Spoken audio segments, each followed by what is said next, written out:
शरणार्थी। अब भूगोल की चूंकि स्थिति आपको मालूम है, तो मैं एक बताना चाहता हूँ कि भारतीय इतिहास क्या है मुख्यतः, उस बारे में बड़ा भ्रम है। और सबसे बड़ा भ्रम आज जिसका कभी कभी राजनीतिक दुरुपयोग किया जाता है, वो यह है कि यहाँ के मूल निवासी कौन थे। आप लोगों क्या पढ़ा है बताइए, कुछ आप लोग क्या पढ़ा गया, यहाँ के मूल निवासी कौन थे? खड़े होकर बोलो बेटा, बता माइक आर्य,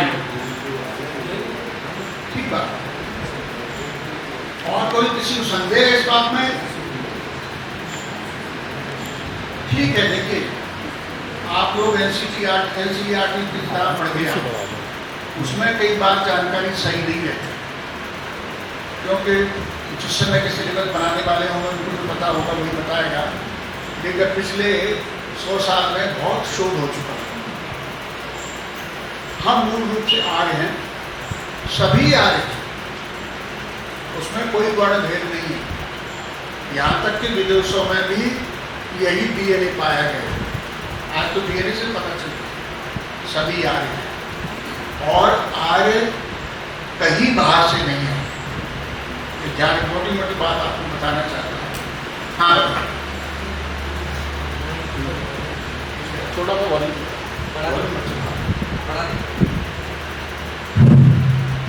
आर्य कहीं बाहर से नहीं है, और तक बड़ा साफ है। कोई भी व्यक्ति कहीं से आता है और ग्रंथ लिखता है, तो ये हो नहीं सकता कोई ग्रंथ में उस स्थान का जिक्र न हो जहां से हुआ है। मैं कोई उपन्यास लिखता हूं तो गाय उस स्थान का जिक्र करूंगा या संदर्भ दूंगा जहां से मैं आया। विश्व की प्राचीनतम कृति ऋग्वेद, ऋग्वेद में कहीं भी भारतवर्ष से इतर किसी भी नदी, पहाड़, स्थान का नाम नहीं। गंगा यमुना से लेकर के और गांधार की कबूल या काबुल नदी तक की नदियों का वर्णन वहां पर है। पूरा इंडो यूरोपियन उसका वर्णन वहां पर है। उत्तर के सारे पर्वतों का वर्णन उसमें है। ऐसी स्थिति में ये कोरी कल्पना अंग्रेजों ने हमको दी थी कि आए बाहर से आए। बात ये थी कि यूरोप में सब जातियां बाहर से आई, तो उन्होंने वही अनुमान हमारे लिए में लगा दिया। जब कहीं किसी ग्रंथ में, मैंने महाभारत पढ़ा है, दूसरी बार वाल्मीकि रामायण पढ़ रहा हूँ, श्रीमद् भागवत पढ़ा है, वेदों के संदर्भ भाग पढ़े हैं, कहीं कोई एक संदर्भ, तो अंतर्राष्ट्रीय मंचों पर इस बात कही है, मुझे कोई एक संदर्भ बता दे बाहर का, तो आप अपने मन में बना लीजिए। कहीं आप कोई कहे तो आप जवाब दीजिए, हम कहीं बाहर से आए नहीं।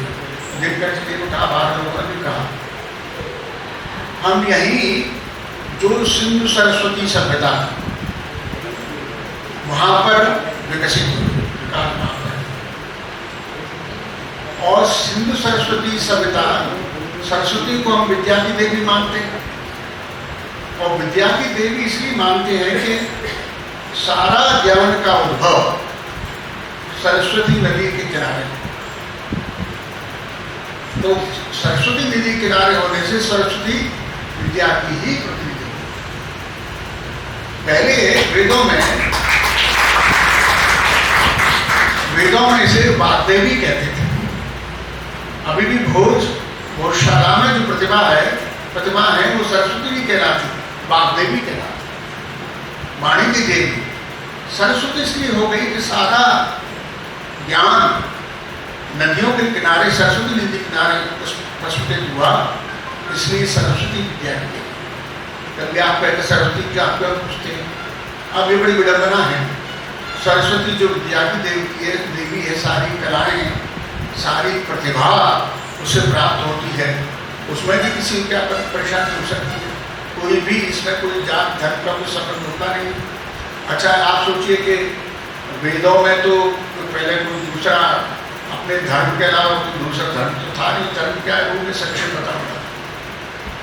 तो ये हो गया, आर्य बाहर से नहीं आए, आर्य यही के थे। और आर्यों के आविर्भाव का काल अभी जो शोध हुए हैं उसके अनुसार ईसा से लगभग 9-10 हज़ार वर्ष तो है ही, ज़्यादा भी हो सकता है। और उसके बाद में एक कालक्रम है, वेद आए, फिर वेदांग आए, जिसके बाद वाल्मीकि रामायण आई, वाल्मीकि रामायण बाद महाभारत आया, महाभारत के बाद में व्यास का आए जिन्होंने एटिमोलॉजी या निरुक्त के बारे में बताया। व्यास के बाद में पाणिनि 7वीं सेंचुरी BC में पाणिनि आए। आप देखिए पाणिनि अद्भुत वैयाकरण हुए जिन्होंने भाषा मात्र का सिद्धांत किया, केवल संस्कृत में भाषा मात्र का। क्यों मैं एक उदाहरण हमेशा देता हूँ, आप इनकरेक्ट में तो IN लिखते और इम्बैलेंस में M क्यों लिखते, इनबैलेंस क्यों नहीं लिखते? अंपायर में अंक क्यों होता है? क्योंकि ये परसवर्ण का सिद्धांत है। बाद में पा है तो प प म आएगा अनुस्वार। टंडन में ट ठ ड न आएगा, तंतु में त थ द न आएगा, चंचू में च छ ज य। इतना भाषा का जितना विस्तृत समृद्ध संसार यहाँ कहीं नहीं। पाणिनि 7वीं सेंचुरी के, आप 2700 साल हो गए, आज भी हमारे लिए पाणिनि संस्कृत के लोग पाणिनि जीवित हैं। पाणिनि से जरा सा भी कदर हुए पंडित लोग तो पाणिनि आए। इसके बाद में राजा शुभ वंश के राजा आए जिन्होंने हिंदू धर्म को प्रस्ताव किया। इसके बाद कुषाण आए, उस प्रकार हमारा इतिहास क्रम चलता। तो ये मोटा इतिहास क्रम हमें बहुत याद होना चाहिए। एक तो ये हमेशा कंफ्यूजन नहीं होना चाहिए कि रामायण महाभारत से पहले, महाभारत रामायण के बाद में, बीच में बीबीलाल इत्यादि ने इसमें भ्रम उत्पन्न कर दिया था, लेकिन वो बहुत साफ हो गया। और बड़ी साफ बात है, महाभारत में पूरी रामायण है, 214 अध्याय में पूरी रामायण महाभारत में है। तो रामायण पहले ही हुई, स्पष्ट है। ऐसे बहुत सारी स्पष्ट बातें होने के बावजूद भी भ्रम उत्पन्न हुआ। ये मोटे तौर पर हमारा इतिहास है। बिल्कुल वंश के लोग आए और सब इसके यहाँ तक इतिहास विषय मैं मोटे तौर पर आपको भूगोल इतिहास की बात की। अब मैं थोड़ी सी बात रामायण और महाभारत के बारे में कहना चाहता हूँ। रामायण की कथा आप सब लोगों को मालूम है। रामायण की कथा के बारे में किसी प्रकार कोई शंका हो, वैसे प्रश्न बाद में मैं पूछूंगा आपसे, तो बता सकते हैं कि राम कथा के बारे में कि हुई है या नहीं हुई है। अब राजनीति में कुछ होता रहता है, लेकिन हमारी परंपरा 2 ग्रंथों को इतिहास मानती है, रामायण और महाभारत।